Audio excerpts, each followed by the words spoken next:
And so this new book, Matrimony, I'm curious how it can serve us while we're in the so-called storm. Yeah. Well, I'm curious about that too. I mean, I guess we'll see. I mean, that's the short answer is we will see. But I mean, it's a good moment, I think, for us to make a bit of a distinction here, so that we don't assume that these words have a lot of overlap or that they're synonyms. So we have marriage, we have wedlock, we have matrimony, we have wedding. Okay, let's take three of them. So marriage, I think, is best understood as the temporary fixed duration event that marks certain intention and that limits most of the other intentions. You could say that's what marriage is. It's a very in time thing. It's not time out of mind. It's very, very locked into the one step and then the other. And we know you did it and there are witnesses, that sort of thing. Marriage is the condition where you're trying to employ the allegations that surfaced on the day of the wedding. That's what marriage is. Okay. It's a bit of the proof business, the proof work, you could say. Matrimony now is neither of those things. You could say matrimony requires a wedding, and I'd agree with you. I think it does. But ultimately, just investigate the word and it won't let you down. So the root word of matrimony is it bride? Nope. Is it groom? Nope. Is it wedding? Not at all. Is it woman or man? Nope. Is it parent? Yes. What? The root word of matrimony is mother. Who knew? I mean, this is how bereft we are of what's available in plain sight. You know, that the word is whispering to us that what you're talking about with matrimony is not a synonym of the other two words I just mentioned a moment ago. Mm-hmm. What you're onto there is a kind of an enterprise and a repertoire that serves the proposal that culture needs mothering. It needs fathering too, but we haven't got there yet. It's mothering, right? And that's not a procreative enterprise, which means it's not a womb derived enterprise, but the instincts around womb and procreation and so on are very available and welcome in the enterprise I'm talking about, but they don't overlap very much. Matrimony is the mothering of culture. And therefore it's not specific to a given gender or two or however many there are these days. Nor is it, is it joined to a particular physiognomy of any kind? No. But it does recognize and employ the possibility that people know that culture ought not to be on its own. That culture needs a nutritive, sustaining, ongoing visitation and investment. And very long story, very short. Rather than imagining that the quintessence of matrimony is two marzipan figures on a cake, facing each other in eternal glucose-rich bliss. In actual fact, those two figures should be rotated so they're back to back, facing out to the wider world. That's the mothering of culture. It's not an antidote to romance. It's the fitting employment of romance. I love this image of the two facing out to the world. Yeah. And in there, it is romantic.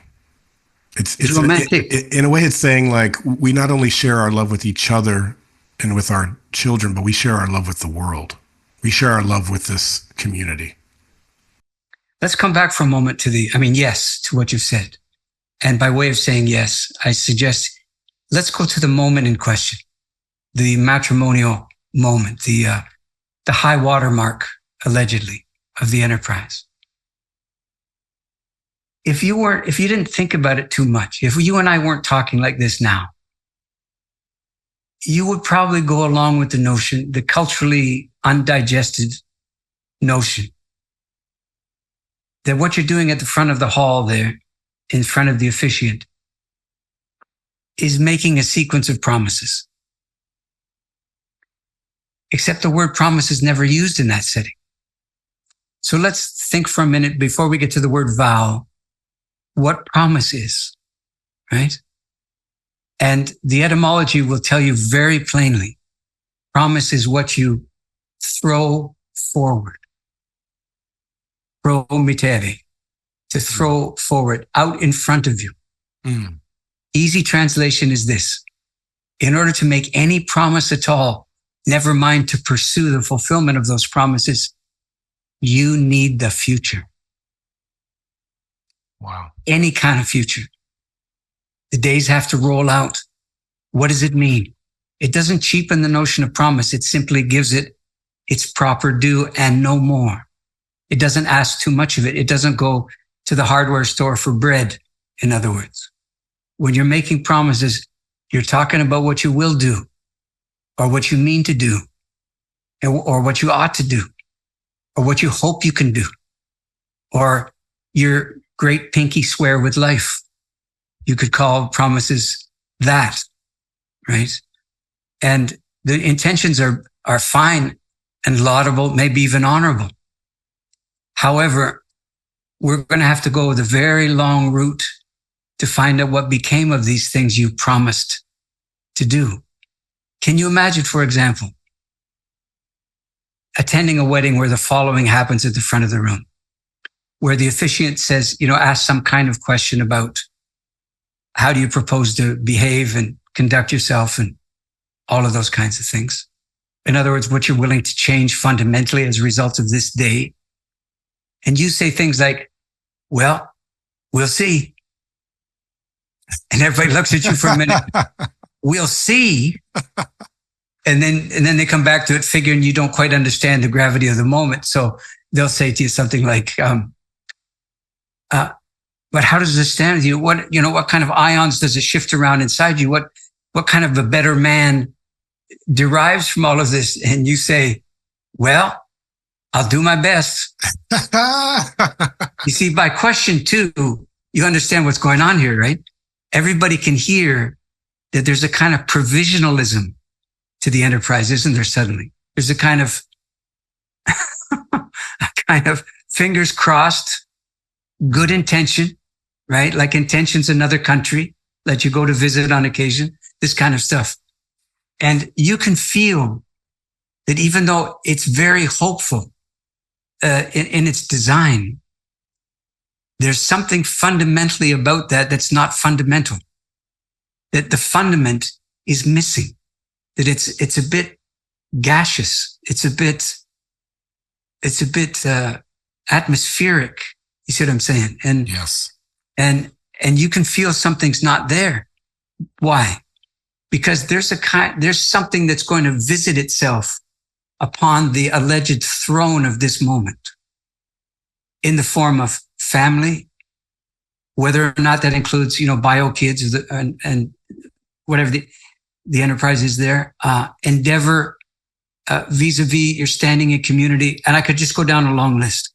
And that place has got nothing to rest upon if the whole proposition is what you mean to do. No matter how lordly your meaning sounds. And this is why they don't use the word promise in that moment. They use a word that, just a guess now, you may have never used to describe what you yourself are doing. The word is vow.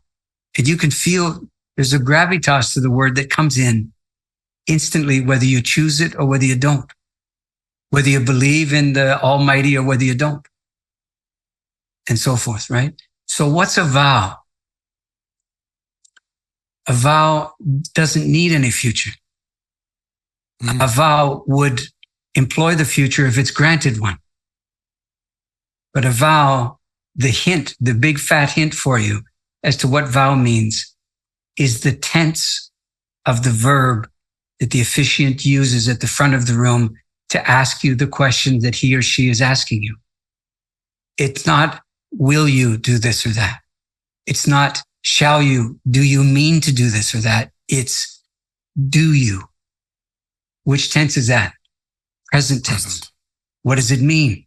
It means this is a ritually derived understanding, not an emotional reality derived understanding. And the understanding goes like this.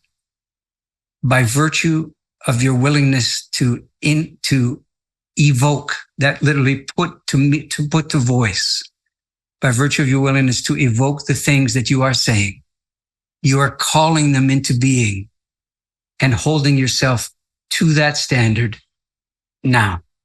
No matter what the other person says or does, no matter how it goes, no matter what may change or what may not, these things shall stand.